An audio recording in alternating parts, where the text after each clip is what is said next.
Deep in the jungle of central Vietnam, there's a wonder of the world.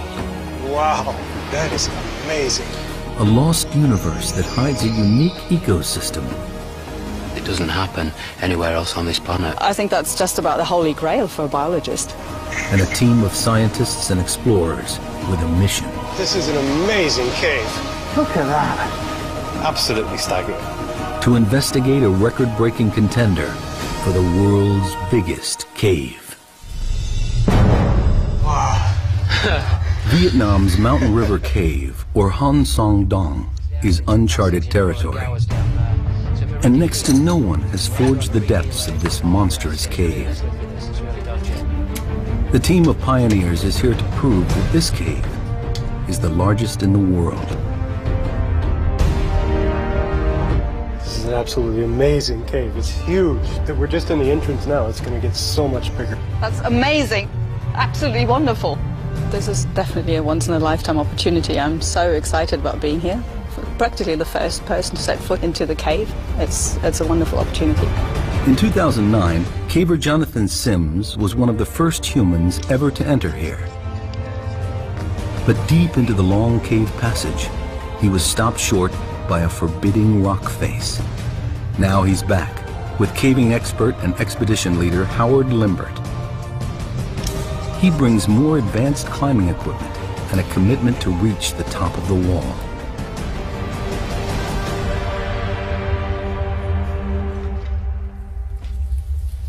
The expedition begins with a dangerous 328-foot rappel into the first massive cavern.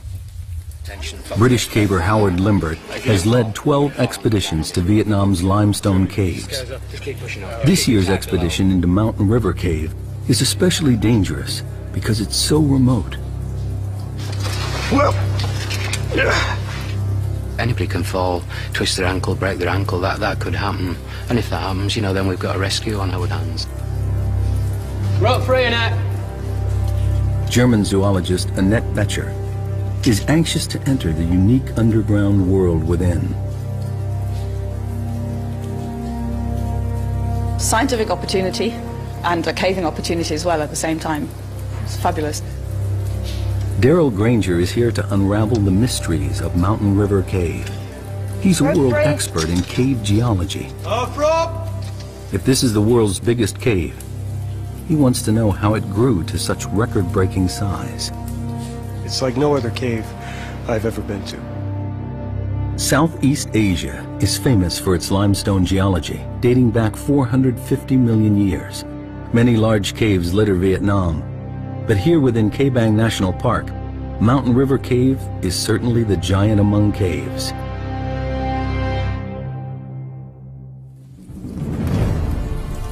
In the 2009 expedition, Limbert and his team were only able to fully explore the first section of the cave.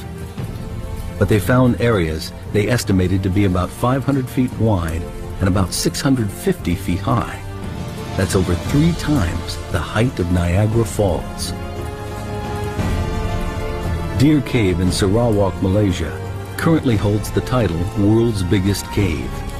From what they saw last time, Limbert's team is convinced this cave may be bigger. Let's try and get the map of the cave in some sort of order. Yeah, so To claim the world record, they need hard evidence. all this is unmeasured. That's why we've got to survey it, to find, you know, just how big it is, whether it is the biggest cave in the world. We've got to do a serious survey.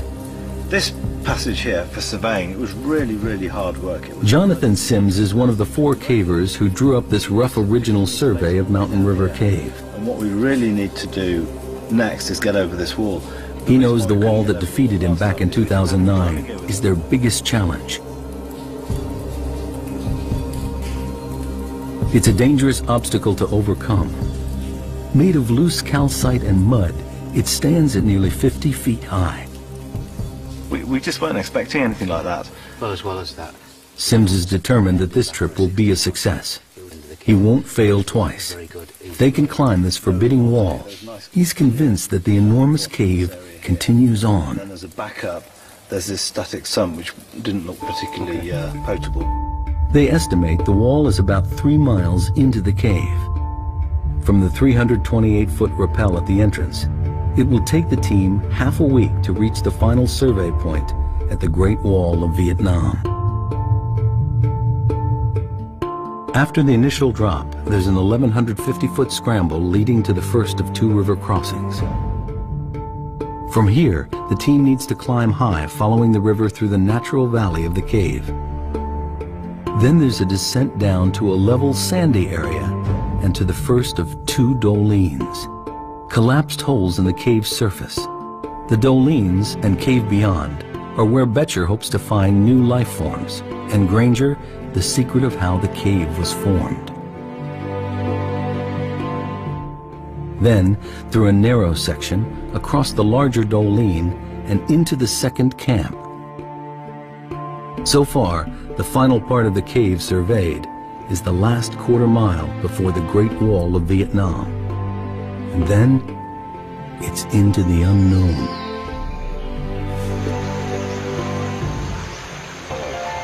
Limbert's caving team has been exploring Vietnam caves since 1990. They picked the Ca Bang Massif for a very good reason. It's a huge limestone area with lots of water, ideal ingredients for cave formation. Where there's no limestone, the rivers are trapped within walls of non-soluble rocks, which hold the water in. But when it does find an exit, the results can be spectacular. The volume and power of the water help create these gigantic caves. Add a monsoon climate with heavy downpours feeding the many rivers here, and the chances of water carving out a colossal cave are even greater. So far, they've discovered 62 miles of caves, but none as epic as this. They suspect additional factors must be at work here. The team needs to navigate difficult, broken terrain to reach their first camp. They're nearly a third of a mile into the cave, with 65 feet to go before reaching a powerful river. This river runs like a main artery through the first part of the cave. At its lowest, 353 cubic feet of water pour by this point every second. It carved this enormous cave, and the team will have to navigate it twice. Limbert leads the way. Oh, some evidence of a bit of water comes through here at times. Bit slippy on these. Yeah. Oh, I can see the river. Whoa! Look at this. This is our river crossing. Oh, then we're underwater. Yeah. Determined to move forward, they must cross the deep, threatening underground river. It's the last bit that looks a bit quick. So if I go up there and belay you, and then you can walk across there, and probably it looks like you've got to climb up in that crack there. A couple of bolts this side, a couple of bolts the other.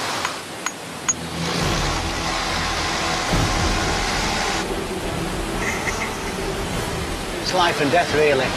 So, I mean, it has to be right. Worst case scenario, one of these pops, you've got to back up. That's why you've got to put, make it as safe as possible, really. In full flow, the river could sweep any one of the cavers off their feet. And if it floods, it could rise to life-threatening heights, cutting off their escape route. What's the forecast for the next few days? Well, the forecast is good, but you can never be absolutely confident. Limbert chose the timing of the expedition very carefully. It's the end of the dry season, so the river is low. But any unexpected tropical downpour could cause the river to rise dramatically in just hours. Let's do it!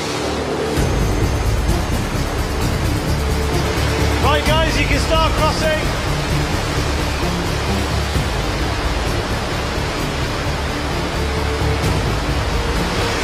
Next one.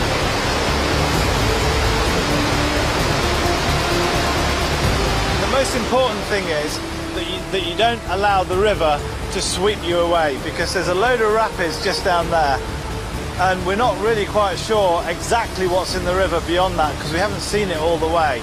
And there could be all sorts of very sharp rocks and all that kind of thing. And the last thing you want is to get swept down the river, because it could be serious injury or even life-threatening. I'm actually quite nervous about river crossings because I'm quite a slight build, and I've been in flooding caves before where when you put your hands on something, your legs just get swept away from underneath you and you can't get them back down on to get footing. It is actually really, really dangerous.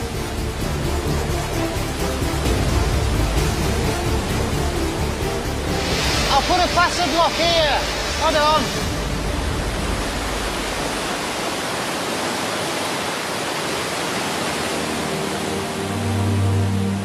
A major obstacle conquered. Darrell Granger can now start to really look around. You can see big formations, big stalagmites over there. Check that one out. This is an amazing cave. We came down those big slopes, we've come through the rocks, and we finally made it down to river level. So now we can set up camp here. We can start thinking about what we want to do next in this cave.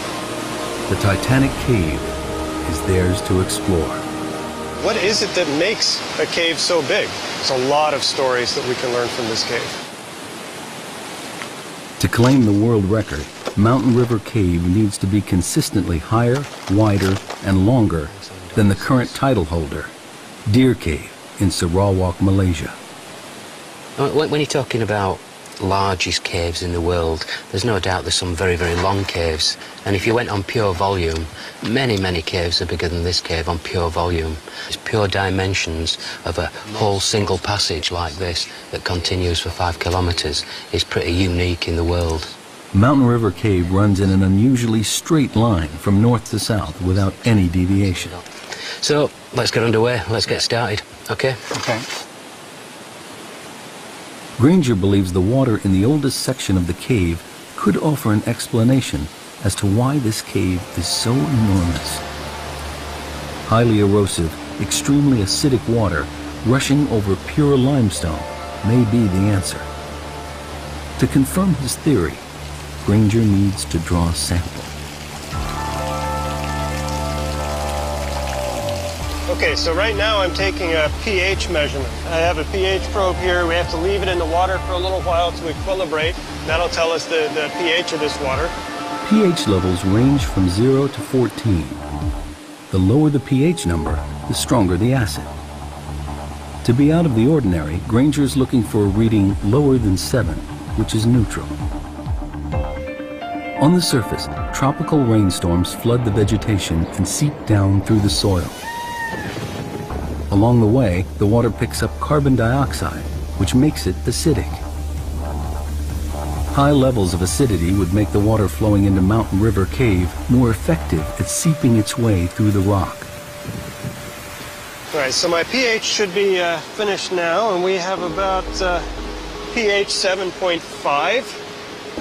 So that's pretty typical, maybe a little bit on the low side. The results of the test surprise Granger. The water here is not overly acidic. This can't be the explanation for the cave's epic size. There's something strange going on here, and finding the answer to this huge puzzle is his primary focus. Granger needs to dig deeper. The explanation could lie in the river's efficiency at eroding the limestone. To test this theory, he measures how much dissolved calcium carbonate there is in the water. This will tell him how much rock erodes daily. I'm going to add some acid in here until the liquid turns yellow. And then the way this kit works, I can just read off from the syringe how much calcite is in this water. One more drop. So now it's yellow. Okay, we only have about 62 milligrams per liter. This means that every 1,000 gallons of water that passes by here carries 8 ounces of dissolved rock, about the size of a baseball each second. It sounds like a staggering amount, but for a cave of this size, it amounts to nothing. Like the pH level, the calcium carbonate result is ordinary and unexceptional. It's exactly the result a geologist might expect to find in any limestone cave river. These results don't help Granger understand why this cave is such a monster. The answers must lie deeper within the cave. Howard Limbert's team is a third of a mile into Mountain River Cave. They have food for 6 days, enough to get to the Great Wall of Vietnam and back. The team sets up camp. Rehydrating and replacing lost calories has to be carefully managed. Geomorphologist Dr. Hugh Nguyen and biologist Dr. Tai Nguyen of Hanoi University also join Limbert on the expedition. Hopefully the other porters will take all the other bags to our underground camp. This is a great trip. It's an amazing group. And everybody has pulled more than their weight.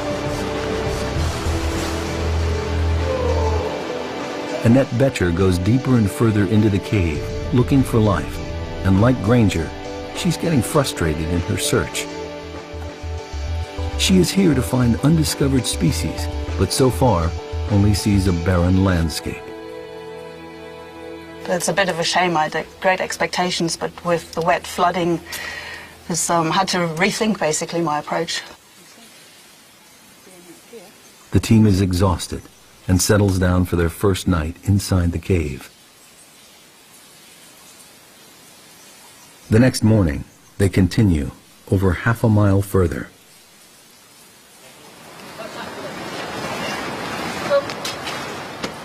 Daryl Granger has explored some of the largest caves in the world. But this one is about to reveal something he's never seen before. Deep in the heart of Mountain River Cave lie the magical and mysterious Dolines. Wow. Yeah.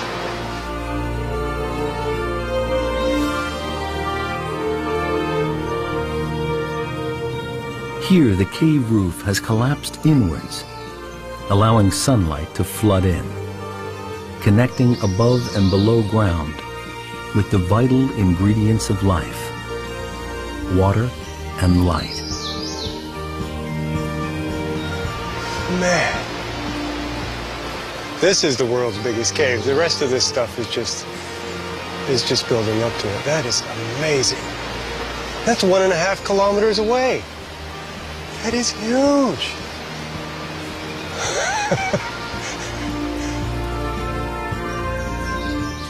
That looks like, it's 100 meters away, like we're in a normal-sized cave. That's 1.5 kilometers. It's hard to even imagine how big that passage is. Here, a unique mini jungle has taken root, 1/4 mile below the surface of the earth.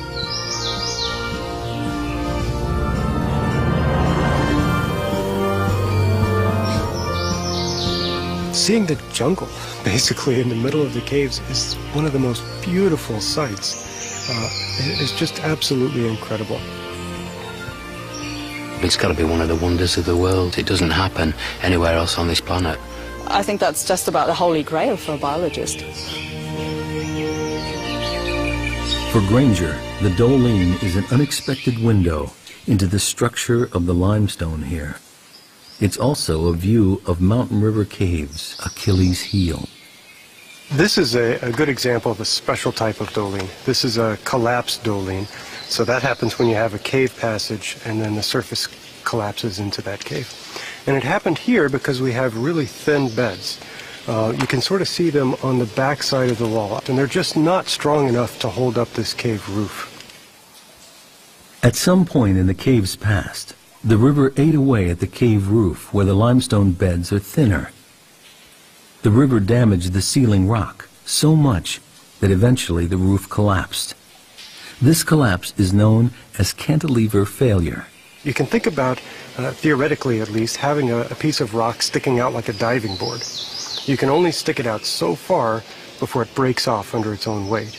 And that's exactly what happens. As you make the cave bigger and bigger, you're forcing basically a diving board of rock, a slab of rock, to stick out and support its own weight. The limestone beds in this part of Vietnam are especially thick, with very few cracks or weak points. The river tunnels through this landscape, challenging the strength of pure limestone. And the Dolines brutally reveal the few places where the rock beds are thinner, weaker, but still divine. Here, open to the sun and the rain, life thrives.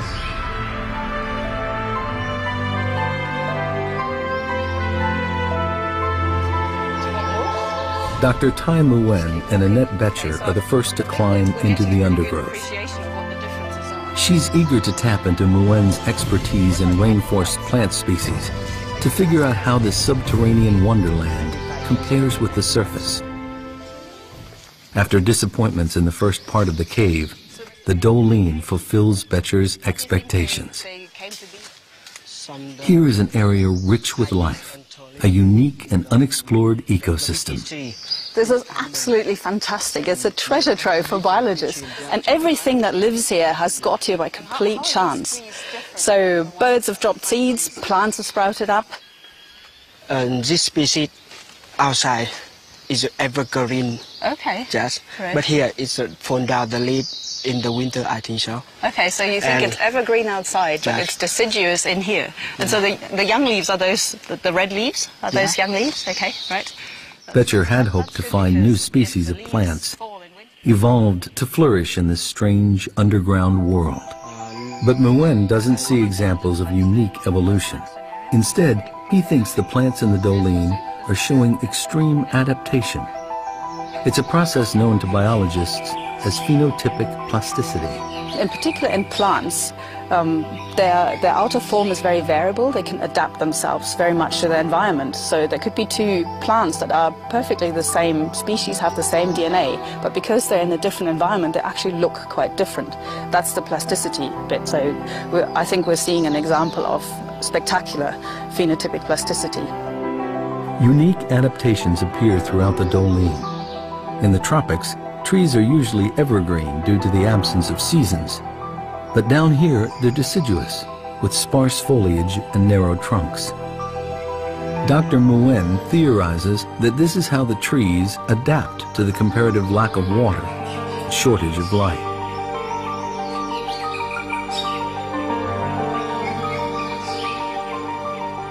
These steep Doline walls enclose this mini jungle and act as a natural barrier to the outside world, trapping pockets of life deep within the cave.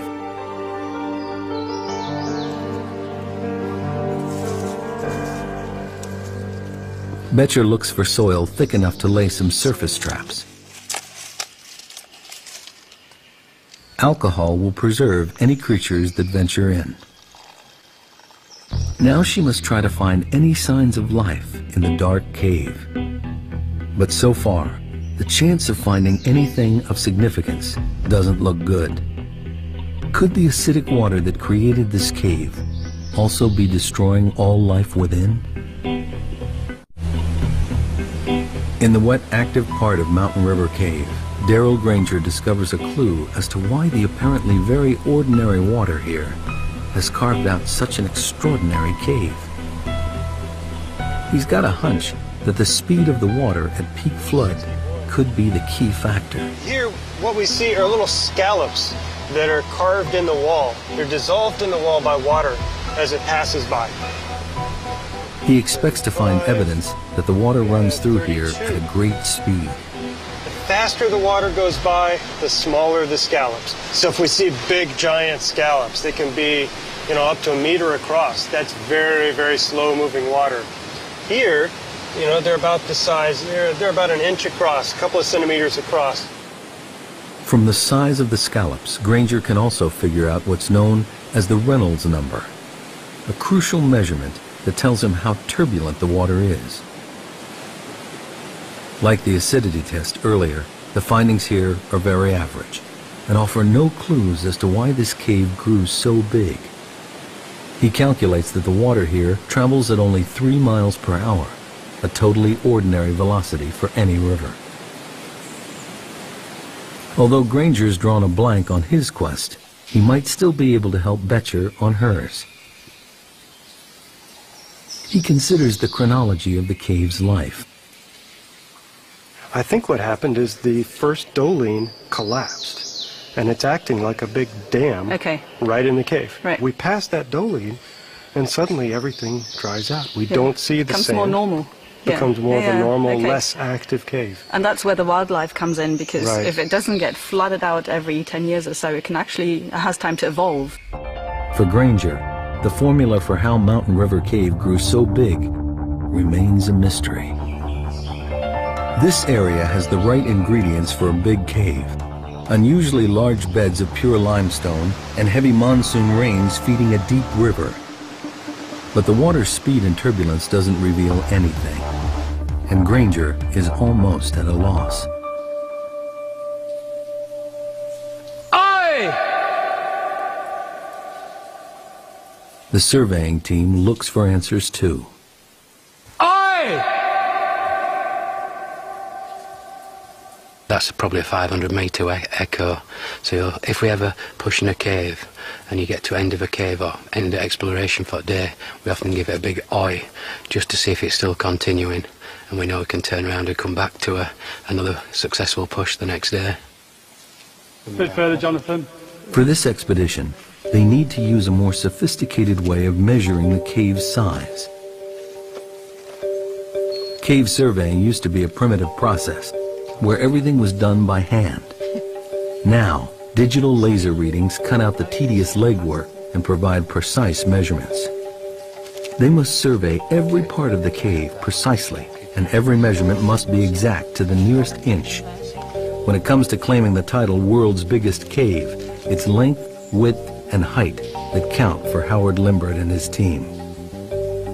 The laser sends a beam across to a designated point called a survey station, which Sims marks with a small light disc.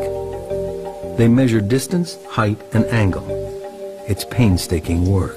29.9 minus 3, 0.99. Left's 8. The laser beam picks out the highest point in this section of the cave. It measures 328 feet high. The Statue of Liberty could fit in here quite comfortably, with room to grow. The widest section surveyed so far is 338 feet across. This passage continues for another half-mile. Enough room for a small plane to fly through, or even a whole display team. Very good. So if we go back to the original station, and then we'll get some legs straight down there. Okay. Can you shine your target? Shine on Limbert believes this cave is consistently longer and wider than Deer Cave, but he needs to find the highest area. Just up a bit, Jonathan. Light on. They're now over 2.5 miles in, and Deer Cave still holds the title of the world's biggest cave. Hope lies beyond the wall, but they have just 3 days left to survey, and there's a problem mounting.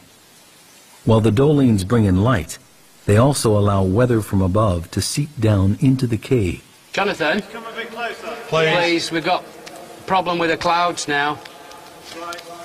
It's extremely accurate if there's no cloud in the way, which there is in this case across the far side. So this is one thing that does make it difficult. One of the peculiar hazards of surveying in a cave this size. The poor visibility means the team must stop the survey. It's a paralyzing setback. They're running out of time to get to the end of the cave. Time is running out to survey Mountain River Cave. Howard Limbert makes a tough decision. He sends his 2 best climbers, Sweeney and Clark, ahead to set the rigging on the treacherous Great Wall of Vietnam, so the rest of the expedition can follow tomorrow.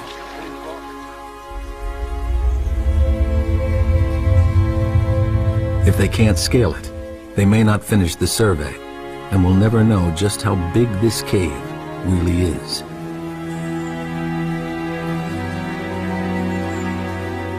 In 2009, the explorers estimated the forbidding wall to be nearly 50 feet tall. Now, Clark and Sweeney think it's much bigger, estimating 200 feet, nearly the height of a 20-story building.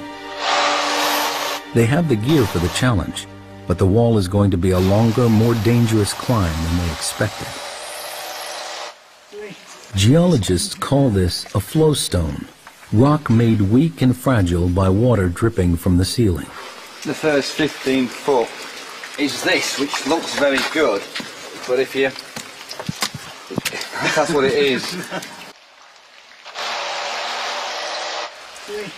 This wall could be the mission's downfall. That's just mud and gravel, is that? Ouch. It soon becomes clear this cave is not going to give up its secrets without a fight.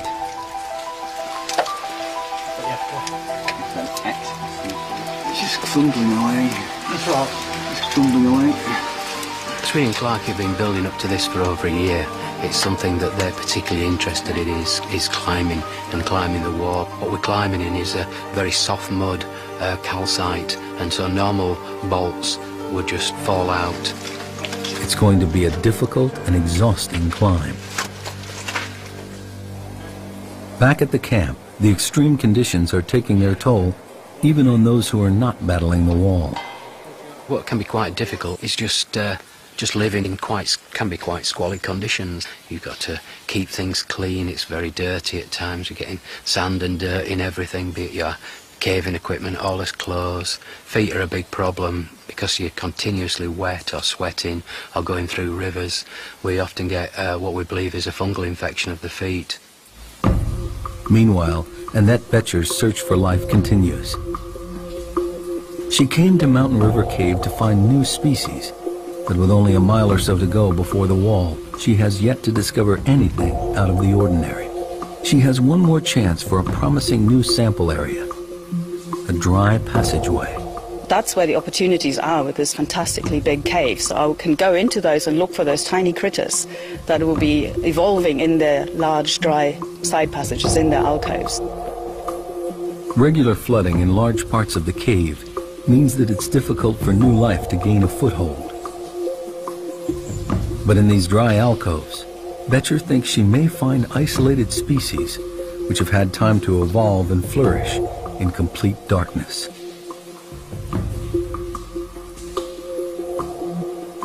The smaller and more primitive the species, the better equipped it is to evolve quickly. Evolution takes a long time. If you have something like 2 or 3 generations a year, you can evolve at much greater speed. And mammals don't tend to have those generation times, so a white blind bat in the cave is unlikely.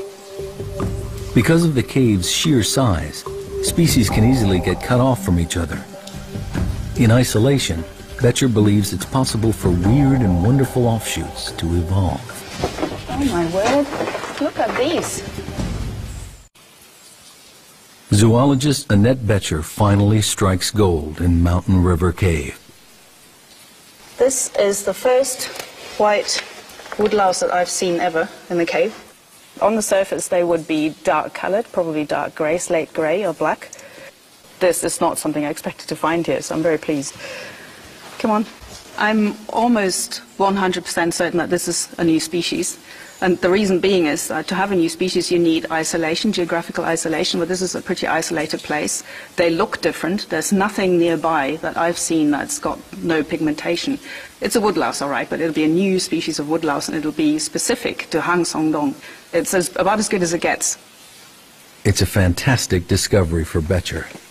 A species that has adapted to its environment and survived the great floods of water that helped create this cave. Well, there's absolutely no chance that anybody's ever seen these creatures before, and that's what really excites me. It's a wonderful discovery. The woodlouse is a clear sign for Boettcher to what's happening here.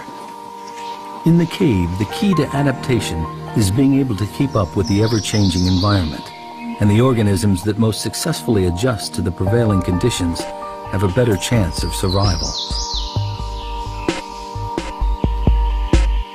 When I set off, I had actually fairly low expectations, so finding the white woodlouse is much better than expected. I'm very excited about it. The woodlouse's evolutionary path has enabled them to survive and prosper in an environment never seen anywhere else. I would expect new cave species probably to be pigmentless, so looking white to us and be blind. I don't think that the woodlice we found are blind. They don't seem to have rudimentary eyes, and they can certainly sense light. So they are adapted to the cave environment, they just haven't gone the full way yet, so there's room for them to evolve more, and the next step would probably be for them to lose their eyesight. A once-in-a-lifetime breakthrough, Boettcher discovers new life within the Doline. A breakthrough in evolution attributed to the awesome scale of this lost world. Back at the camp, time is running out.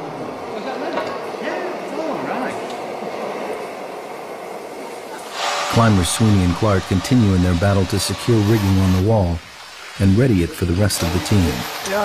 If they don't succeed, the team can't complete a definitive survey. Limbert and the rest of the party wait nervously for news.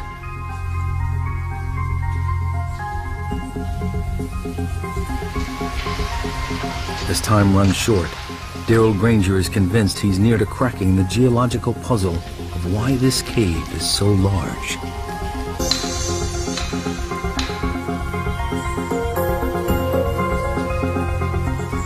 Huge volumes of water, pure limestone, and a tropical climate are important factors. But it's not enough to explain why this cave is so big.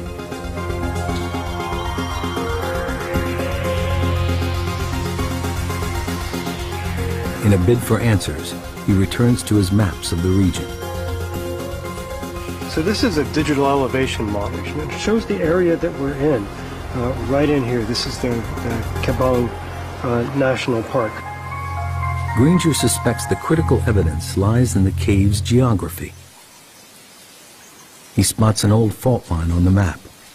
It seems to mirror the underground route plotted by Mountain River Cave.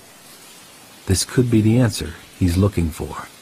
You know, the real light bulb moment is when I saw the fault line, and then everything kind of clicked. What I noticed are these straight lines in here.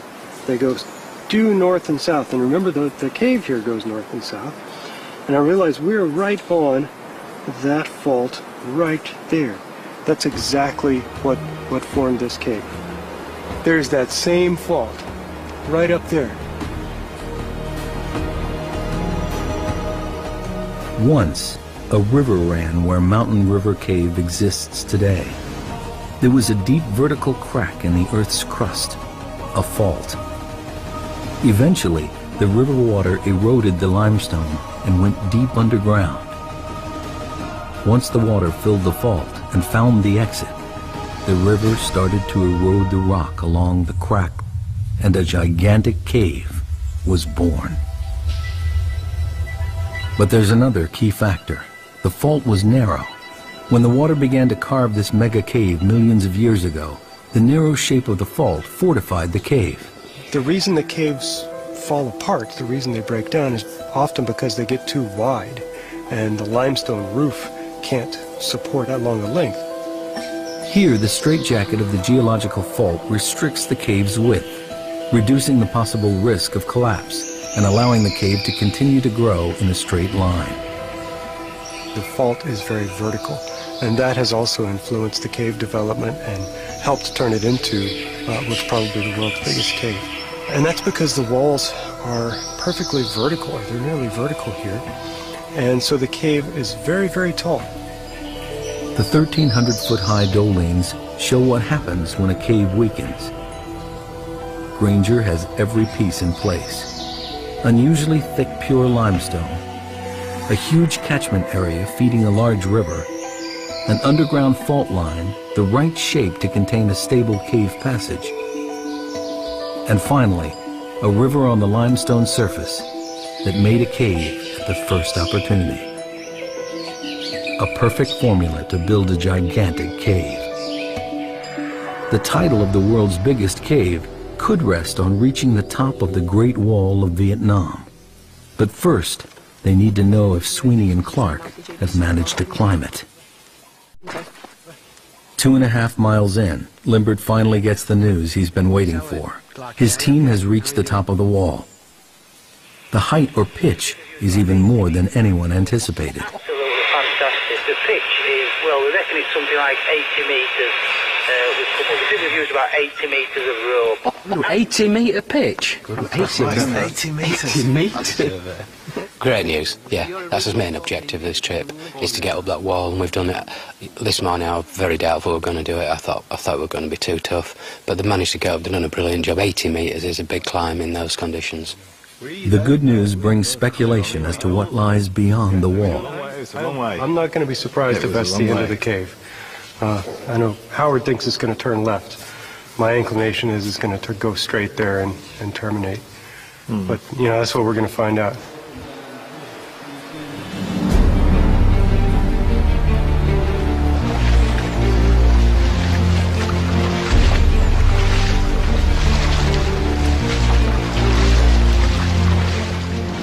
The final hurdle now awaits Limbert and his team as they push on to join Sweeney and Clark at the Great Wall of Vietnam. It took almost 2 days for those guys to bolt up there. It's very fragile rock, so you need to be very, very careful. They've done a great job. The greatest feeling was one of relief, which perhaps indicates how serious the climb it has been. You're standing up there and you're looking down and all this, and it's absolutely tremendous.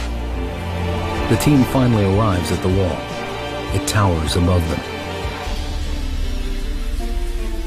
This is what they've been working for, their ultimate destination.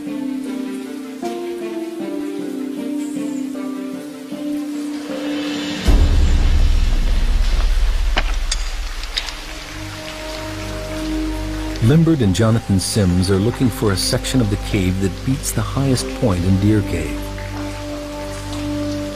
They haven't found it yet, and if they can't get up the wall, they'll never know how tall the cave really is. It'll be very, very dangerous, so we'll have to be very, very cautious going up the wall. It's only for experienced cavers, really. Limbert makes a difficult decision. Only the surveying team will go up the wall.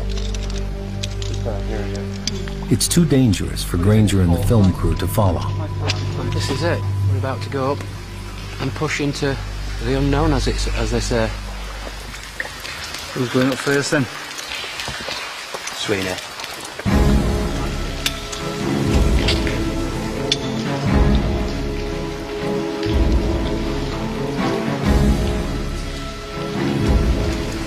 Ready to rock. You just have to hold a bit of tension for the first bit like that. We're all on tenterhooks waiting to get over this wall to see what's next. The film crew rigs one of the cavers' helmets with a camera to record the climb.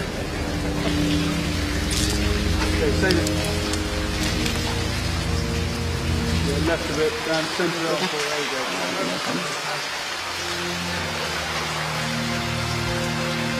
They can only watch as Limbert leads the team up on the final stage of the journey. It's a whole team effort. I mean, it isn't just a few people going up a wall. It's the whole build-up. It's the sort of year of planning. It's all the prep. It's the porters. It's absolutely everything that gives a few people the chance to do something like this right at the end. The cavers attack the Great Wall.